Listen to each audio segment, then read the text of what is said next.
Are we on? Good. So, welcome again. I'd just like to welcome all of you who are joining us through the webcast from different parts of the world. It's going to be a week of long-distance communication in one sense, but I hope in another sense a week of close spiritual companionship. We have about 40 people here on Bere Island who are going to be coming to the morning and afternoon sessions. And Bere Island at the moment is a very beautiful place. Not that it isn't always beautiful, but it's particularly beautiful today. As I walk down from my house, just a few minutes walk away, you can see an almost full moon. It's about, what time is it? 5:30 in the afternoon. So the sun is beginning to set. It's absolutely clear sky, nice mild weather, beautiful light, and the almost full moon, which reminds us that Easter is a lunar feast, sitting up there in the sky. So those of you who are joining us from overseas or elsewhere, you're very welcome, and all of you who have come in person from different parts of the world, I hope this week will be for you what should we say, a new kind of celebration of the mysteries of Easter, and a deepening of your meditation, your spiritual practice, and a deepening of your understanding of the mystery of Christ that is what brings us together at this special time. So welcome to you all. I think in a way we could see a week retreat like this as a conversation. The word conversation is an interesting word. We think of it today as meaning talking. But that meaning came quite late to the history of the word. Think about in the 16th century. Before that, it meant living with, and actually turning with, conversare, turning with people. So the idea of being with them, turning towards the same thing together, sharing a perspective, sharing a way of seeing and a way of being together. And this week is, in that deeper and older sense of the word, a conversation. And it's a conversation in many or several different ways. It's a conversation with the scriptures. The scriptures that we read this morning, the Passion narrative, 3 or 4 pages that have burned themselves into the human imagination, and that we read and reread, we tell and retell continually, because they are such an extraordinary set of words and images, not all consistent with each other. They're like 4 cameras in different parts of the scene, looking at it from a different angle, but combining to give us a vision, an impression, and a living memory of something. If it were just a newspaper article, we'd have stopped reading it a long time ago. If it was just a piece of ideology or a piece of propaganda, it would have been outdated a long time ago. There's something very inexplicable about the effect that story in that form has upon our minds and hearts. And however many years you have been reading, rereading, listening, and conversing about the Passion narrative, the story, the last days of Jesus and his resurrection, I think you will never come to the bottom of it, and never really find an explanation for it either. So we're having a conversation with with a story, but a very particular kind of story, a story which is a narrative that repeats itself in us.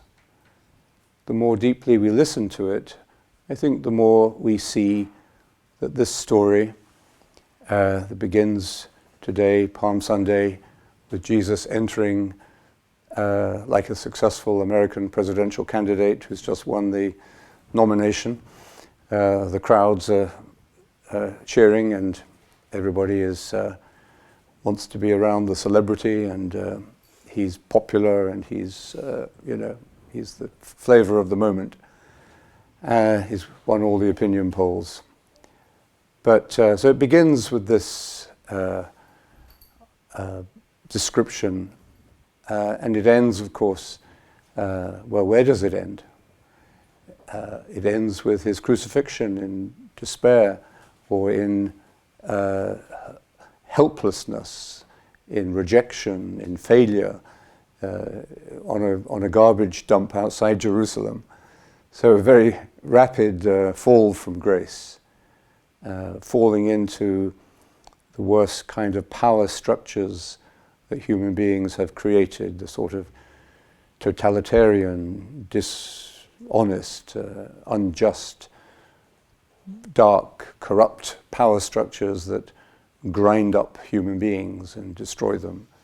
So he falls into this and is wasted. He's just thrown away.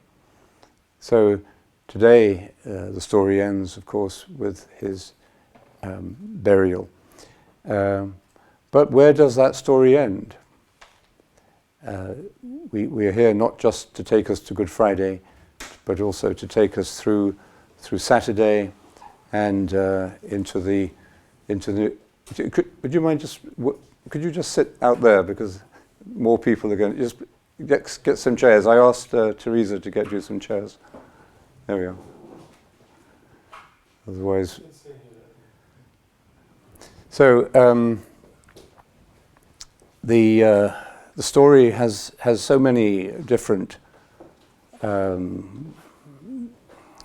Just wait a moment till people come in. Okay, Teresa, if the other people who are coming late, could you just ask them to leave the door open? Leave the door open. They can. We're not. Well, it would be good for us to get some cold air as well then. All right. So this is one aspect of the conversation that we're having. Conversation with this story, with these, with the scriptures themselves. And in a way, for many of us anyway, it's like a conversation with an old friend. We know this story. It's become part of our imagination, part of our way of making meaning from life, or with life, and it's a key.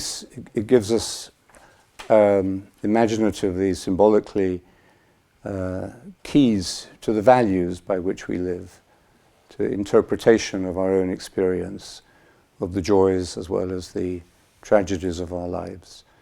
So it's like an old friend, and maybe for some of us it's new. Maybe we weren't reared on this story as other people have been.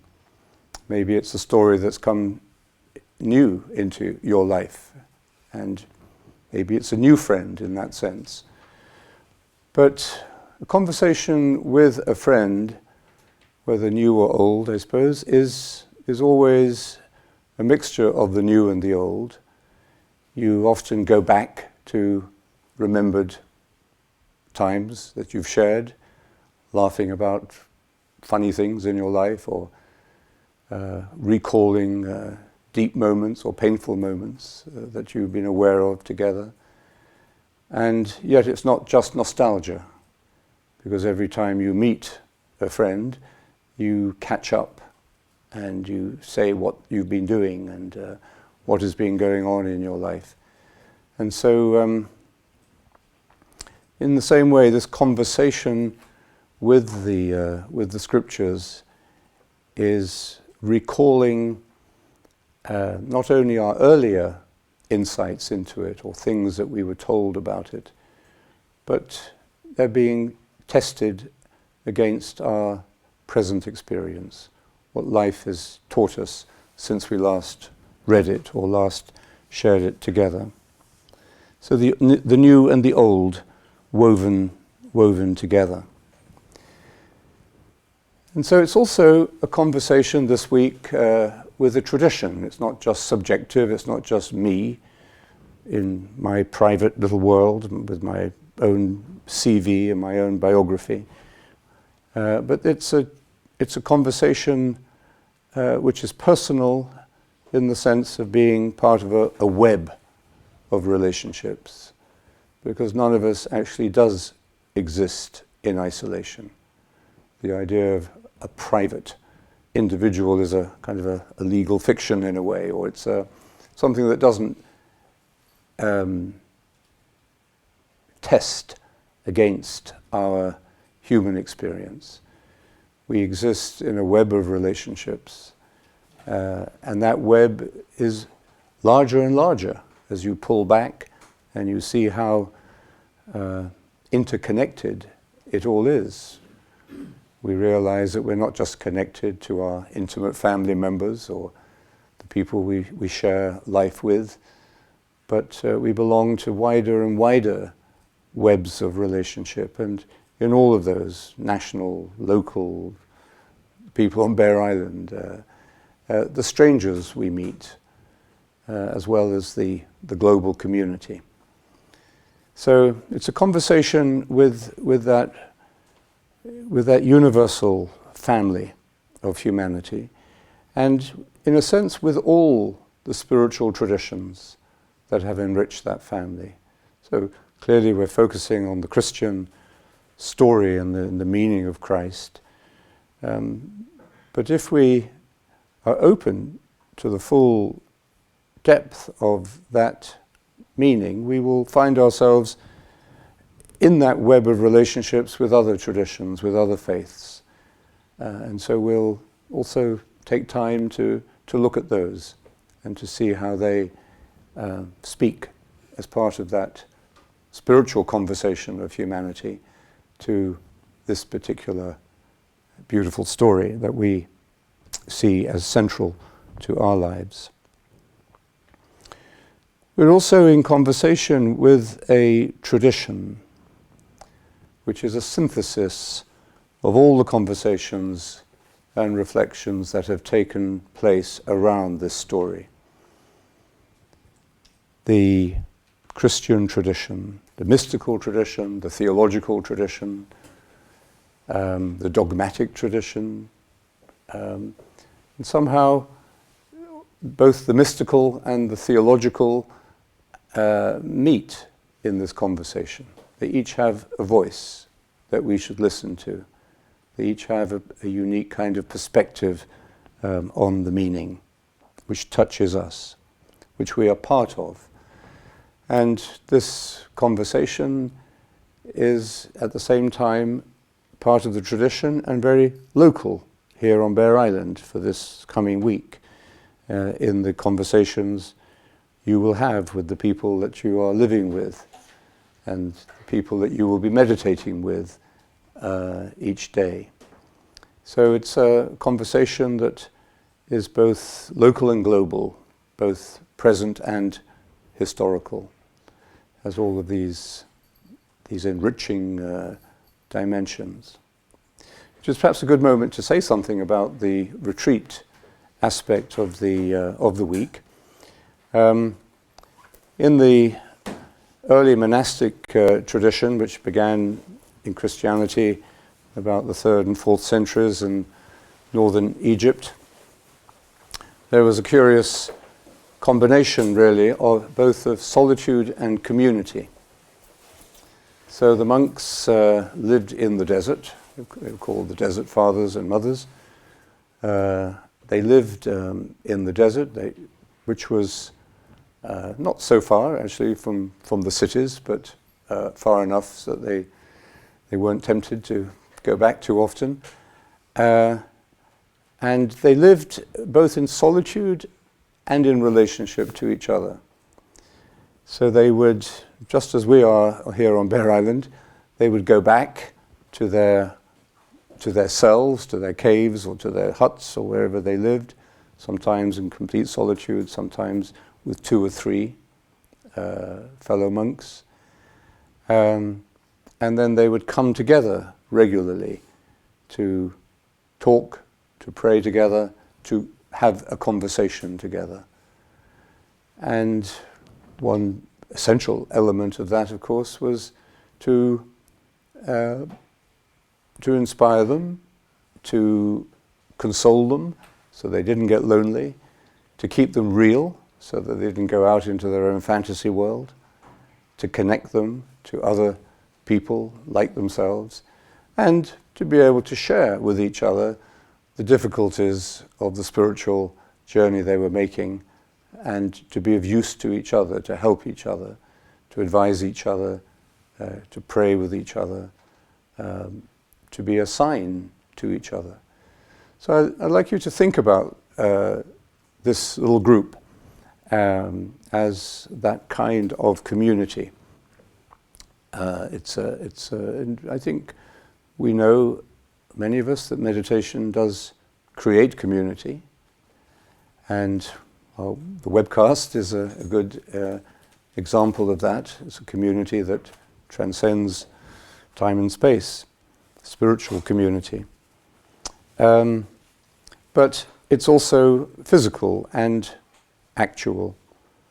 So I think when you meditate together and when you enter into this experience of conversation, of turning towards the same thing, turning towards the same source of meaning, the same mystery, one of the effects is that we do find ourselves in a deeper and more friendly relationship with each other. Even if we're strangers, we don't know each other's names, we're not quite sure about each other, there is a trust, there's a friendship that is to be found in the experience of being together and meditating together itself. And I think it's always a mystery to me. I haven't fathomed yet of why and how meditation creates this kind of community, this kind of human bond. So just as those early desert monks sort of moved apart and then came back together, so that's what we'll be doing during this retreat. This would be our place of convergence, and later in the week the church for the liturgical celebrations. But so in the mornings, before you come here for the first talk, 9:30, we have a preparation of the body for meditation, and then at 10:30 the talk, followed by meditation and a discussion period.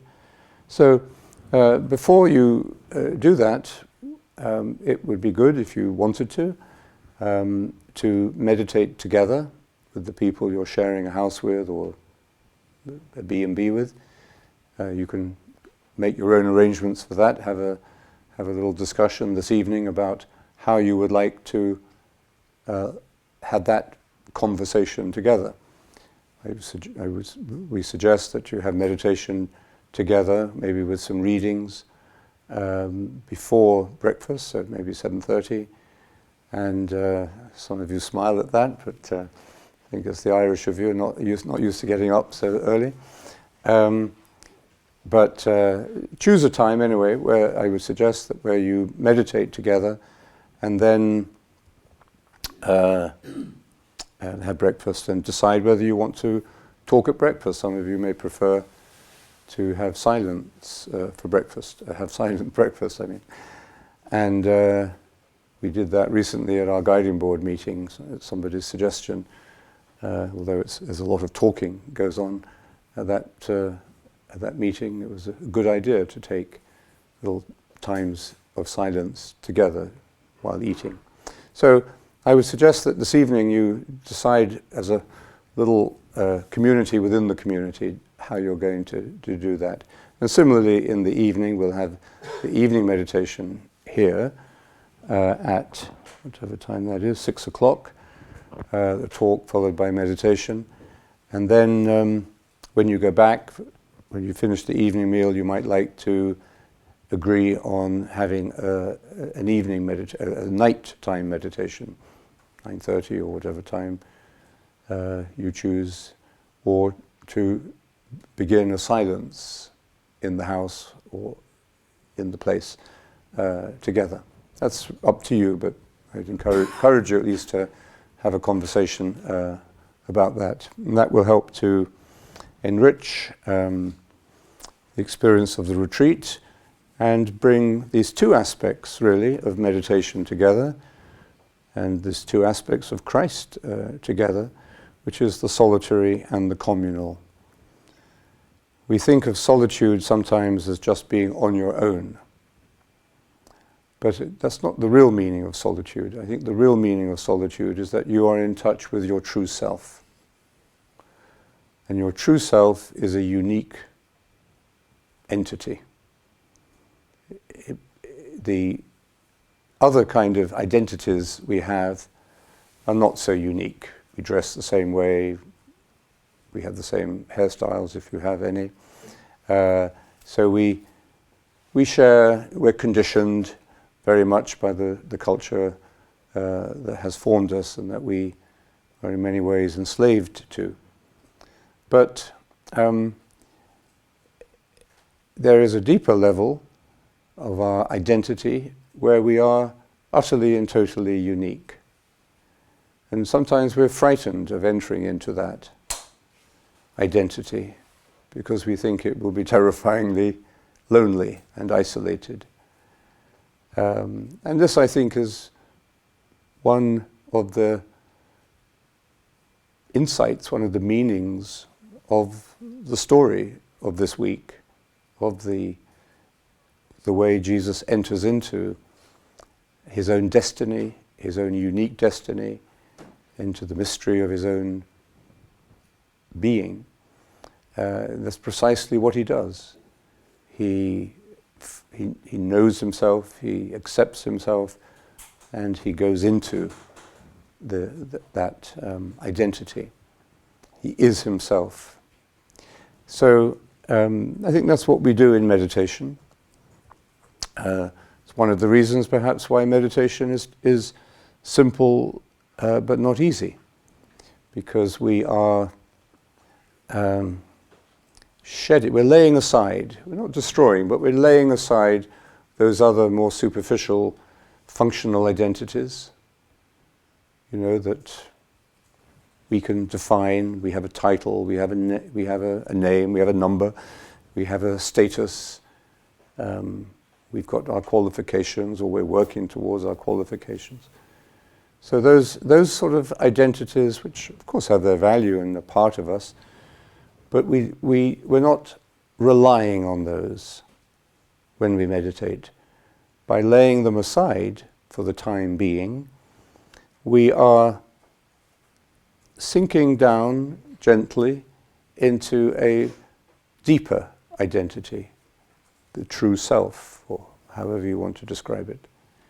So that's what solitude, I think, really means. And it involves not only finding who we are, but being who we are and accepting who we are. It's not about looking at ourselves in an objectified way or analyzing ourselves or thinking about ourselves. It's a much more simple operation than that. So this is one aspect of it, the solitude. The other aspect of it is the communal. That fact that we all do live within this great web of relationship and this multiple interconnectivity that is the world. And we're conscious of this through technology today, that we can communicate with so many people, wherever they are, across time zones.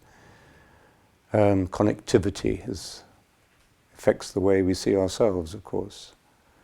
But the relationship between this solitude and this community is what is really important, that they are connected. And in fact, it is when we have entered into the solitude of our true self and accepted, recognized, and are open to that uniqueness, it's then that we are capable of true conversation, true communication, true community, and true relationship. So there is a very real, deep, and unavoidable relationship between meditation and community, between solitude and relationship. So I think, again, if we enter into this retreat week with that in mind and open to this connection, we will discover and experience something of this, what we need to discover for ourselves. So that's another kind of part of the conversation that we're having with ourselves, our true selves, and with community. That's why I have to move to keep the light out of my eyes. So we have this conversation with the story of Jesus in these last days, this culmination of his life.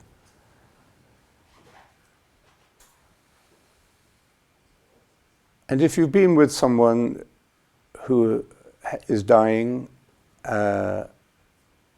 you will remember what a special time that is, and how the memories of those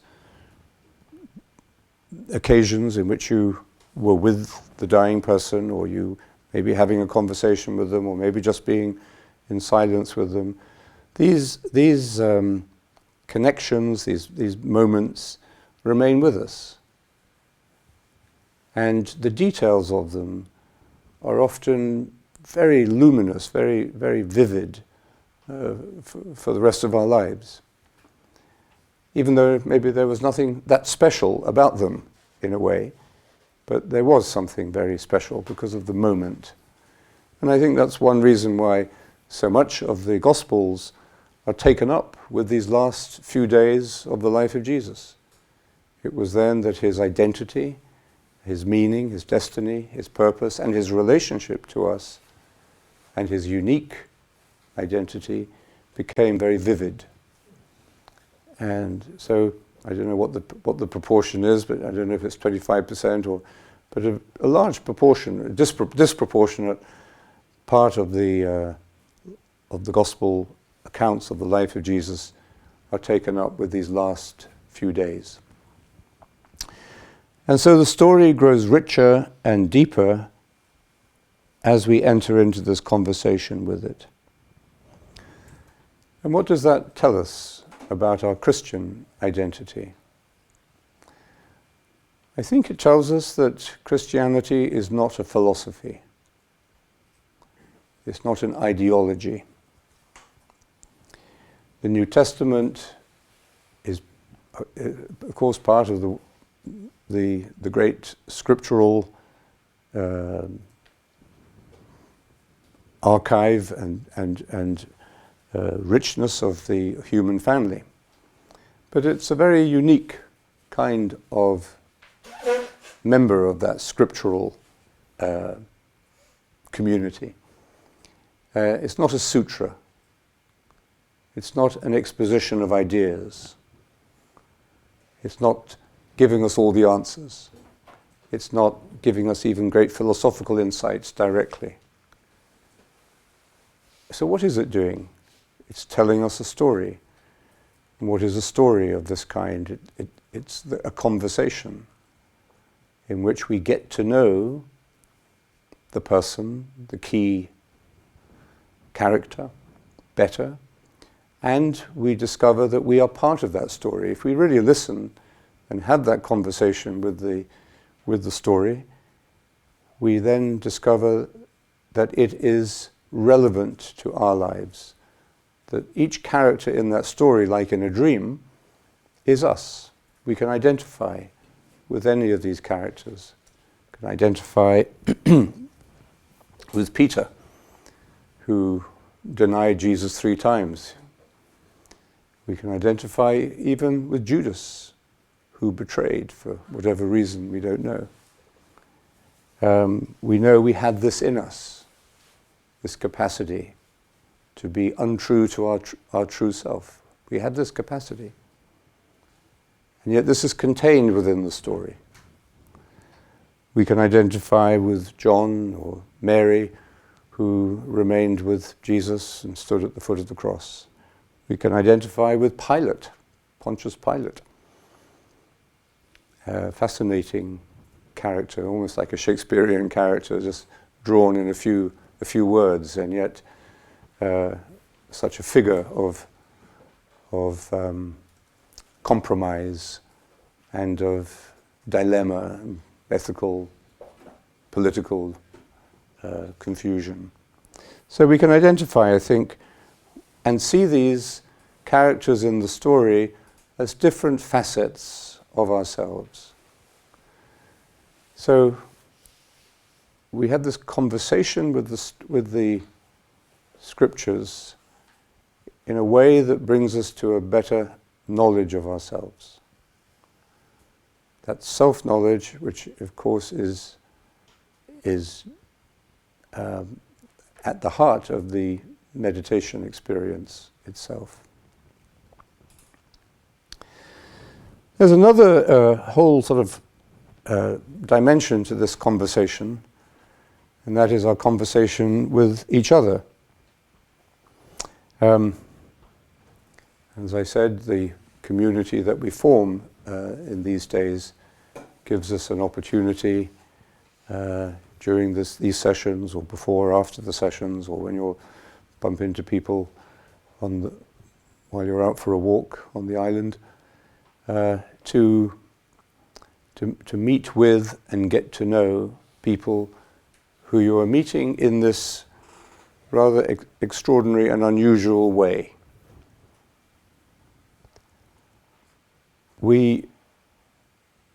Because of technology and how technology has changed the way we communicate, the way we relate to each other and to new people,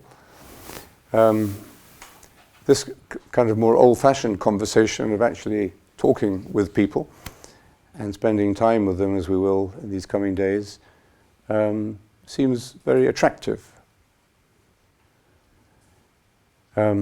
We've all seen a group of friends sitting at a dining room table or at a restaurant, all of them on their phones, texting other people, maybe texting each other, but probably texting other people in their web of relationships, but not present physically, or not really present to the people they are with.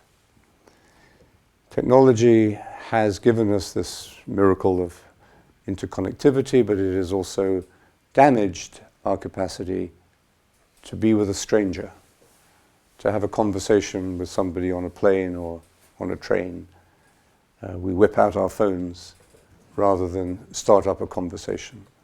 Ireland is a bit of an exception to this, actually, but I always find when I arrive in Ireland, I find myself in conversation with the taxi driver from the airport, and it doesn't really stop till I go back to England, where nobody speaks to each other anyway.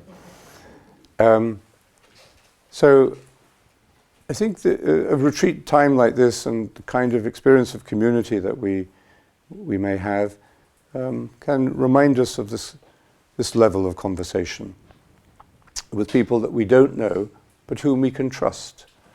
Just as it's well known, of course, that people often share personal details about themselves more openly with a complete stranger they meet on a long plane journey than they would with people that they know well in their normal environment. So there is this there is this capacity within us to share, to turn towards the same thing, even with people that we don't know so well. And there's something very important about how we relate to strangers. If we see strangers as threats, or as dangers, or as suspicious characters, it says something about how we are in ourselves. We are perhaps over security conscious, over protected, over defensive, and too isolated perhaps in our technological world. So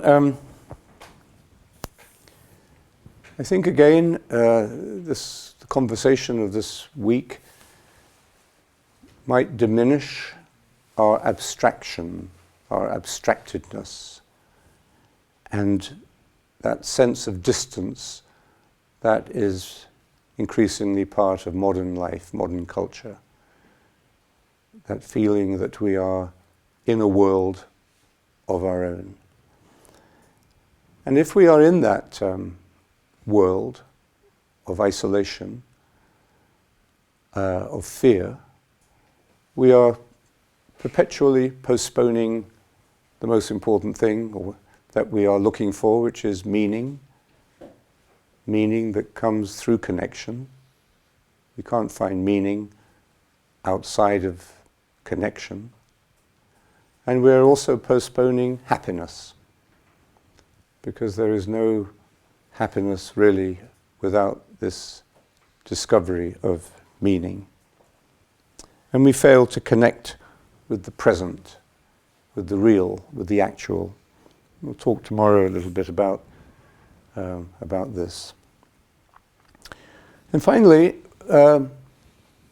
we have a conversation in these coming days with silence, silence itself. The times of meditation, the times that you will want to spend in quiet, alone perhaps, or with others. And there is a conversation that takes place with the experience of silence. And perhaps this is the purest, the simplest, the most childlike kind of conversation we can have. There's one of the teachers of the Christian desert called John the Solitary, and he spoke about different levels of silence. And the first level of silence is the silence of the tongue. We're not speaking. Clearly we practice this when we meditate. There's a time to speak, and there's a time not to speak. Taking advantage of the time not to speak is a very good way of improving the quality of our spoken communication. We will speak more interestingly, more directly, more transparently, more truthfully with each other, because we have practiced at the right times this silence of the tongue. Then he says there is the silence of the whole body. The whole body. And this is the stillness that we practice in meditation as well. That's why we sit still, why we try to be quiet, physically quiet during the periods of meditation. Because, as John Main said, the discipline of stillness, of physical silence, teaches us so much. It teaches us about letting go of desire and distraction. It teaches us to be anchored, centered in the present, just to be here, and not to be running around trying to distract ourselves. Just remind you, the first step on the spiritual journey is to turn off your mobile phone before you meditate. So there's the silence of the whole body, and then he says there is the silence of the mind. Well, we know that that is work, that laying aside our thoughts, our imaginary conversations, our thoughts and memories of the past, or our anticipation or fantasies about the future. We lay aside all of that stream, endless stream of mental activity during the time of meditation. This is where people often become confused about meditation, because they think meditation should be turning off the mobile phone, or so it doesn't ring, or turning off the TV so it doesn't make a sound, or powering down your computer so there's nothing on the screen. Well, it's not like that. We will live with the stream of consciousness, of thoughts, imagination, concepts, and pictures. Perhaps images come before thoughts. So we will live with that for as long as we meditate, for as long as we live. There will be moments where you have a day like this where there's absolutely clear sky and there are no thoughts, or no very obvious thoughts in our consciousness. But most of the time, the great majority of our meditation sessions, we will be doing the work of silence, laying aside the thoughts as they arise. And how do we do that? Not violently, not impatiently, not even in a perfectionistic way, not looking to succeed at our meditation. All of these things we have to learn to let go of, all of those attitudes. We do it in this very simple discipline that we teach, again directly from the teaching of the desert monks, by taking a single word or a short phrase, staying with that same word during the time of the meditation, repeating it in our mind, in our heart, silently, continuously, gently and faithfully. And when you become distracted, when you go wandering off on some imaginary bypath, when you catch yourself, when you see that that's what you're doing, you drop the thought. Even if it's a good thought and you are really having an interesting conversation with yourself, you drop it. If you're planning something, or you're solving a problem, and then you catch yourself doing that during the time of meditation, you drop it. That's the discipline. It's also the game. Children, I think, see it as a game. That's why they meditate so well. So you drop the thought and you return to the word. And coming back to the word is, in a way, this very specifically the actual work of silence that you're doing. So choosing the word is important because we stay with the same word throughout the time of the meditation and from day to day. So the same word, one word, monologistic prayer, it's called, the prayer of one word. And this word then begins to sink deeper into our being, into our consciousness, into our heart, and the level of silence that we are living in becomes deeper. So, choosing the word, you could take Normally one would take a word that is sacred in your own tradition. You could, for example, take the word Jesus, the name Jesus, a very ancient Christian mantra. Or you could take the word Abba, a word that Jesus made sacred.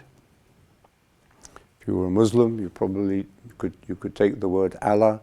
If you were Jewish, you might take the word Shema.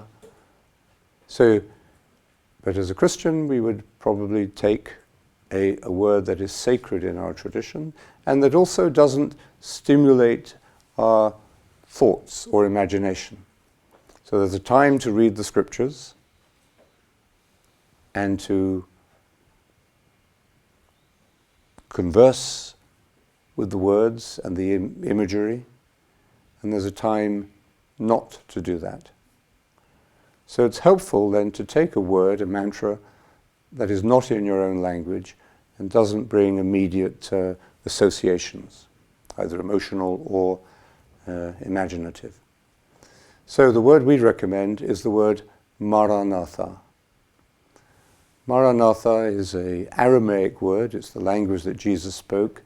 So it's a sacred word in the New Testament. St. Paul ends the first letter to the Corinthians with it. And there's something significant about the fact that it is in that language of Jesus. It means "Come, Lord." But we're not thinking about the meaning of it. We're not using it as an invocation. We're not trying to stir up our feelings or our imagination. So that's why it's helpful to take a word that is not so familiar to us. And if you choose this word, say it as 4 syllables: Ma, Ra, Na, Tha. Articulate it clearly in your mind. Listen to the word as you say it. Listening to the word will take you deeper into the work of silence. You can't be silent without listening. And this suggests the next level of silence that John the Solitary was speaking about. After the silence of the mind, he speaks about the silence of the spirit. We might say the silence of silence. So the word, the mantra that we repeat continuously, faithfully, gently, and attentively, this word is the work of silence we're doing, and it will take us through these different levels of silence, and at each level of silence that we enter into, we will learn more in this conversation with silence itself. And when, for example, we go back to the story of this week, the events and the life of Jesus this week, from this experience of silence in our meditation, I think we will notice more the silence in the story, how silent Jesus is. When he speaks from a silence. He doesn't break the silence when he speaks his great words, his great teachings during this week. Good. So this work of silence that we will do will be particularly vivid when we meditate together, as we will now. So then we'll take a little time after meditation for some questions, discussion, or anything you might want to know about the retreat as well. So let's prepare for meditation now. We'll just take a moment to prepare physically, and your posture in meditation is important. And there are 2 things we try to do with regard to the posture. One is to sit still. So that means we need to be comfortable. So take a moment to loosen up and let go of any tension that you have in your shoulders, in your forehead, in your neck, wherever you feel some tension. So have a little stretch if you want. And sitting still, sitting comfortably, and sitting upright with your back straight. This will help to stay awake and pray. In the Garden of Gethsemane, the disciples fell asleep because it was all too overwhelming for them. And Jesus urged them to stay awake, to go through all of this experience, to go through it in a wakeful way. So your physical posture will help you to be more physically awake if you keep your back straight. Maybe just take a moment to allow the body to anchor you in the present moment. So just feel your weight in the chair, your feet on the ground, your shoulders relaxed. Let go of some of the tension we have in our forehead or our jaw.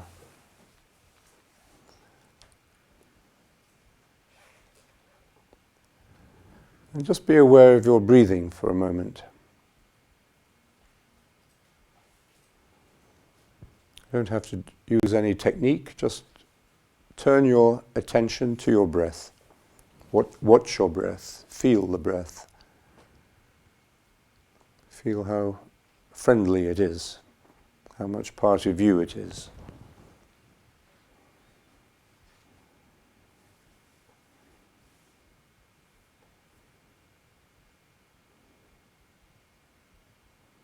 As you breathe in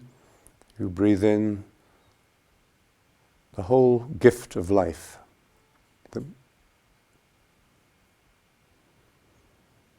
From its mysterious source. Why are we breathing? Where do we come from? And because it is a gift that we breathe in, we have to let go in order to remind ourselves that we cannot possess it. We have to hold this gift very lightly, not try to control it or possess it, but to receive it, to share it, to wonder at it.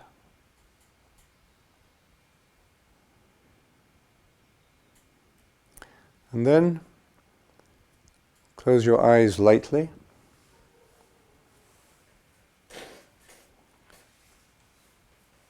Again, try to be as physically still, as quiet as you can, not only for your own sake, but for the sake of the people sitting next to you. We make the silence together. And then gently begin to recite, to repeat your word, your mantra, in your mind, in your heart, listening to the word as you say it, silently, without moving your lips or your tongue. And the word again I would recommend is the word Maranatha, Ma-ra-na-tha. Ma-ra-na-tha. So 4 syllables, equal syllables, Ma-ra-na-tha. Say it naturally, say it gently, and say it with your full attention. Lightly, not too heavily, not too much force, but say it faithfully. So Andrew will play a little music for a minute to lead us in to the silence, and then Leonardo will time the meditation for us for 20 minutes.